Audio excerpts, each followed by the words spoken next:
किसी को बताना मत। बॉडी ऐसे बनती है, बनाएगा नहीं कोई। Exactly. Welcome back guys, this is Jeet Salal. Thank you for joining in. और आज आप लोगों को एक बहुत ही इंटरेस्टिंग वीडियो के बारे में बताने वाला हूँ which I found in the internet. Amazing transformation. इसलिए नहीं कह रहा हूँ क्योंकि मैं ऋतिक रोशन का फ़ैन हूँ, या फिर इसलिए नहीं कह रहा हूँ कि ये ट्रांसफॉर्मेशन है, बट इसलिए कह रहा हूँ क्योंकि ये बहुत ही अमेजिंग चीज़ है जो की गई है। और आप लोगों को बहुत सारे स्पेकुलेशंस आप लोग कर रहे होंगे कि भाई ये ट्रांसफॉर्मेशन हुआ कैसे, क्या ये नेचुरल है, क्या ये स्टेरॉइड लिया हुआ है, टीके वाला है, राइट। बहुत सारे लोग सोचते हैं इस बारे। तो आपको कुछ साइंस बेस्ड फैक्ट्स आप मैं बताऊंगा आज कि कैसे ये ट्रांसफॉर्मेशन को अप्रोच किया गया होगा और कैसे ये रिजल्ट्स लेके आए हैं और किस लेवल का रिजल्ट है, राइट। Let's analyse that. और अगर आप लोग मुझे इंस्टाग्राम में फॉलो नहीं कर रहे हैं तो प्लीज़ वहाँ पे फॉलो कीजिए। हमारा 1 मिनट फिटनेस वीडियो सीरीज चल रहा है जो आप मिस नहीं करना चाहेंगे। Alright, let's start the video. So guys, जैसा मैं आपको बार बार बोल रहा हूँ कि रियलिटी चेक होना बहुत ज़रूरी है। और पहली बात तो इसमें मैं आपको बता दूं, this is an amazing transformation. जैसा मैंने बोला कि ऋतिक रोशन सर का मैं फ़ैन हूँ, इसलिए नहीं बोल रहा हूँ उनके काम का फ़ैन हूँ, बट इसीलिए बोल रहा हूँ क्योंकि bloody getting 6 pack abs is very hard. मैं इस प्रोसेस से बहुत बार गुजरता हूँ। मेरे clients, I have done so many transformation in the past, बहुत सारे लोगों के साथ। तो मुझे पता है कि ये बहुत ही टफ चीज़ रहती है और इसको अचीव करना अपने आप में एक बड़ी बात है।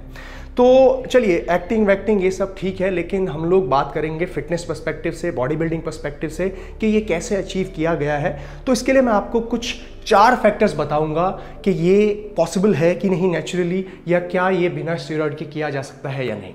तो सबसे पहला फैक्टर इसमें आता है एज का।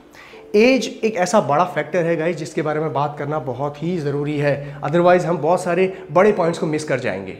नाउ एज की जब हम बात करते हैं तो उसका रिलेशनशिप होता है मसल के साथ। स्पेशली मेन की अगर हम बात करें तो हम जो मेल्स होते हैं ये लगभग 30 साल की उम्र के बाद हर 10 साल में, यानी कि हर डेकेड में एटलीस्ट 3% to 5% मसल मास को लूज़ करते हैं। और यही एजिंग का एक बहुत बड़ा फैक्टर है। मतलब जैसे जैसे हमारी एज बढ़ती रहती है वैसे वैसे हमारा जो मसल मास है वो कम होते रहता है।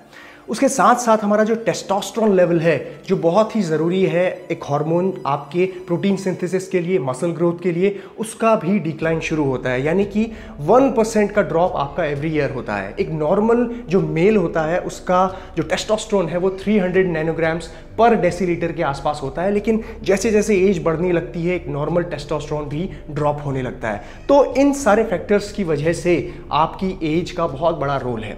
और ऋतिक रोशन की बात करें तो he is 45 at the moment. 30 साल यानी कि उसके बाद 15 साल और हो गए हैं, तो डेफिनेटली एक बहुत बड़ा डिक्लाइन हुआ होगा उनके मसल मास में।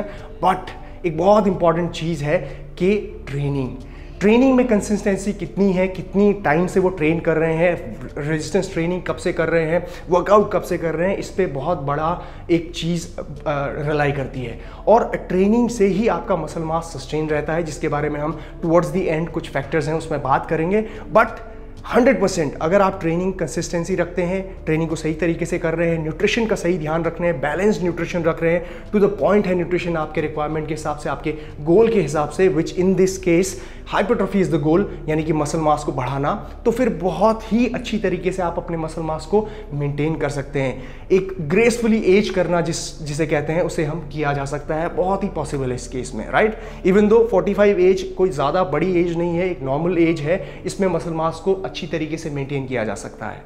फॉर एग्जाम्पल मैं अपनी बात करूं तो आई एम 31 ईयर्स ओल्ड, और इस एज में भी मैं कंसिस्टेंटली वर्कआउट कर रहा हूं, smart training and smart nutrition intake हो रही है, तो डेफिनेटली मसल मास यहाँ पे मेरा गेन हो रहा है। तो बहुत ही ज़रूरी है इस पॉइंट को समझना कि ट्रेनिंग और न्यूट्रिशन कितना इंपॉर्टेंट है इर्रिस्पेक्टिव ऑफ योर एज। दूसरा फैक्टर आता है इसमें टाइम फ्रेम, यानी कि कितना वक्त लगा इस पूरे ट्रांसफॉर्मेशन को करने में।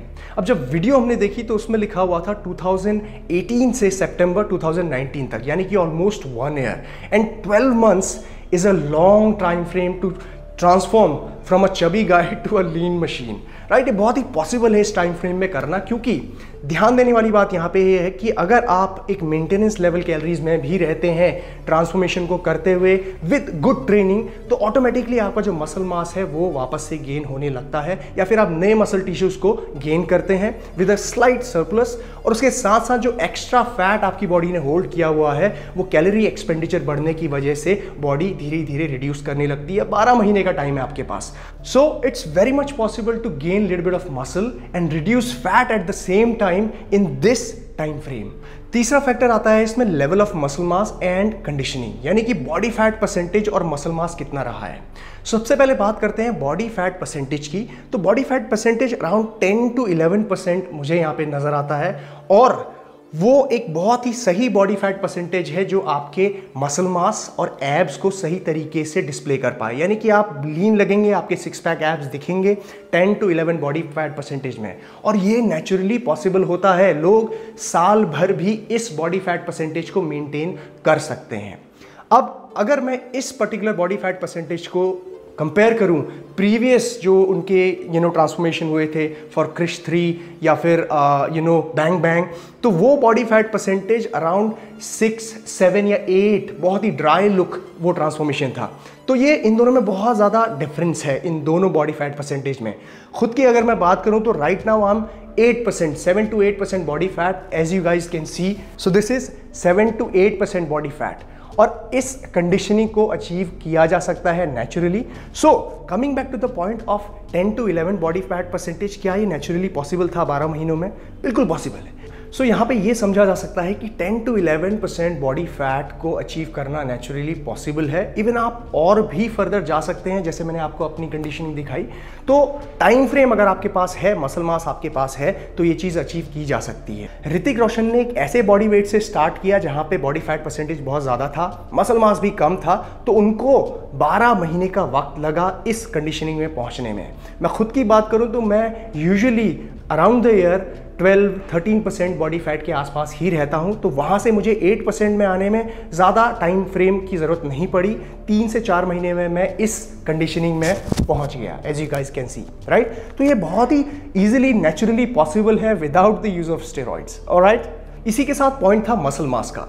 तो जो मसल मास ट्रांसफॉर्मेशन में दिखाया गया है बाद में, वो कोई ऐसा मसल मास नहीं है कि बहुत ही ह्यूज बॉडी बिल्डर टाइप, बहुत ही very muscular. It's a very lean aesthetic physique जो देखने में प्लीजिंग लगती है, जो अचीवेबल है नेचुरली। लेकिन बात समझने वाली बात यहाँ पे ये है कि ये 12 महीनों में अचीव नहीं किया गया है। इसको अचीव करने के लिए ऋतिक रोशन ने 20 साल से वो ट्रेनिंग कर रहे हैं। 2000 में उनकी मूवी आई थी, उससे भी पहले से वो ट्रेनिंग में है, रेजिस्टेंस ट्रेनिंग कर रहे हैं, मसल को क्रिएट कर रहे हैं, हाइपरट्रॉफी क्रिएट कर रहे हैं, मसल मास बढ़ा रहे हैं। बीच में ट्रेनिंग से ऑफ होने के बाद उनके साथ शायद ये हुआ हो सकता है कि मसल मास ड्रॉप हुआ हो, लेकिन यहीं पे हमारा चौथा पॉइंट आता है जिसे कहते हैं प्रीवियस एक्सपीरियंस। सो जब हम प्रीवियस एक्सपीरियंस की बात करते हैं तो एक टर्म निकल के आता है जिसे कहते हैं मसल मेमोरी। अब जब भी आप रेजिस्टेंस ट्रेनिंग करते हैं, वर्कआउट करते हैं, तो आपका ब्रेन आपके मसल्स में मसल मेमोरीज क्रिएट करता रहता है। कैसे? मायोन्यूक्लियाइज नाम की एक चीज़ होती है जो आपके मसल फाइबर्स में बनी होती है। जैसे जैसे आप मसल का ग्रोथ करते हैं तो वो मेमोरी आपके मायोन्यूक्लियाइज में स्टोर होने लगती है, वो इन्फॉर्मेशन। अगर आप ट्रेनिंग से ऑफ भी हो जाएं, ट्रेनिंग छोड़ भी दें और उसके बाद आप वापस ट्रेनिंग में आए, तो वो मायोन्यूक्लियाइज आपके हेल्प करते हैं वापस से उस मसल मास को गेन करने के लिए with good training and good nutrition. तो ये आपको वापस से वही मसल मास को गेन करने में हेल्प करते हैं। उसके साथ साथ नए जो मसल गेन करने हैं आपको, regrowth of the new muscle, उसमें भी मायोन्यूक्लियाई आपके हेल्प करते हैं। पॉपुलेशन साइज क्या है आपके मसल का, ये भी ध्यान में रखते हैं। तो सारी इंफॉर्मेशन आपके मायोन्यूक्लियाई में स्टोर होती है। So the point which I am trying to make here is 20 साल से ट्रेनिंग करने के बाद जो उनके मसल फाइबर्स में मायोन्यूक्लियाइज स्टोर हुए हैं, बने हैं मायोन्यूक्लियाइज, उनमें ऑलरेडी इंफॉर्मेशन थी मसल मास को स्टोर करने की। और उसके बाद जब इतने लंबे गैप के बाद उन्होंने वापस से ट्रेनिंग चालू करी, रेजिस्टेंस यानी कि ट्रॉमा अपने मसल्स को दिया, तो उन न्यूक्लियाइज ने जो स्टोर्ड इंफॉर्मेशन थी मसल मेमोरी के तहत वापस से उस मसल मास को गेन किया। तो थोड़ा बहुत एफर्ट डालना पड़ा होगा 100% इसमें, ये नहीं कि अपने आप बस जिम चले जाओ, हिलो थोड़ा सा तो बॉडी बन जाएगी, नहीं। बहुत मेहनत का काम है, ट्रेनिंग, कंसिस्टेंसी, वही लोड देना पड़ता है, तब जाके मसल मास वापस आता है विद गुड न्यूट्रिशन। बहुत ही ज़रूरी है न्यूट्रिशन और रेस्ट। तो ये सारी चीज़ों को ध्यान में रखते हुए ये ट्रांसफॉर्मेशन किया गया है। नाउ एज अ कंक्लूजन मैं ये कह सकता हूँ कि ये जो ट्रांसफॉर्मेशन है बहुत ही ईजिली पॉसिबल है इस टाइम फ्रेम में करना, और नेचुरली किया जा सकता है, कोई प्रॉब्लम नहीं है। जब आपके पास इतने साल का एक्सपीरियंस हो ट्रेनिंग का, मसल मेमोरी हो, तो ये ट्रांसफॉर्मेशन करना, इस बॉडी फैट परसेंटेज तक पहुंचना नेचुरली आराम से पॉसिबल है किसी के लिए भी, अगर वो इतने साल से ट्रेनिंग कर रहा हो तो, चाहे वो सुपरस्टार ऋतिक रोशन हो, चाहे वो एक नॉर्मल इंसान जीत सलाल हो। सो गाइस, लास्टली मैं यही कहना चाहूँगा कि इस पूरे ट्रांसफॉर्मेशन वीडियो से हमें बहुत कुछ सीखने को मिला।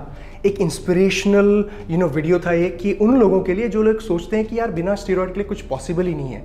मैं बोल बोल के थक जाता हूँ ये चीज़ कहते कहते, बट एक सुपरस्टार ने ये चीज़ बनाई, ये चीज़ बताई कि भैया बॉडी बनाना बहुत मुश्किल काम है, ऐसे ही नहीं बन जाती बॉडी, तो उसके लिए बहुत मेहनत करनी पड़ती है, न्यूट्रिशन का ध्यान रखना पड़ता है, कंसिस्टेंसी चाहिए ट्रेनिंग में, रेस्ट, रिकवरी, बहुत सारी चीज़ें, माइंडसेट, गोल। तो ये सारी चीज़ें जब आप अपनी लाइफ में लेके आओगे ना, तो आप भी ऋतिक रोशन जैसी बॉडी बना सकते हैं, कोई भी दिक्कत नहीं होगी। बस अपने गोल्स को क्लियर रखिए। एक ऐसा रियलिस्टिक गोल मत रख लेना कि मिस्टर ओलंपिया लेवल में पहुंचूंगा मैं 6%, 5% बॉडी फैट परसेंटेज के साथ ड्राई मॉन्स्टर लुक में। नहीं, ऐसा गोल मत करना। गोल अगर रखना है तो एक रियलिस्टिक गोल रखो, अपने कम्युनिकेशन स्किल्स पे ध्यान दो, अपनी बाकी की स्किल्स में भी ध्यान दो ना। बॉडी के साथ बॉडी ही बना के कुछ नहीं होने वाला, ये सीखो। ऋतिक रोशन के पास सिर्फ बॉडी नहीं, बहुत सारे और स्किल्स भी हैं, work ethic, acting, looks, so many things.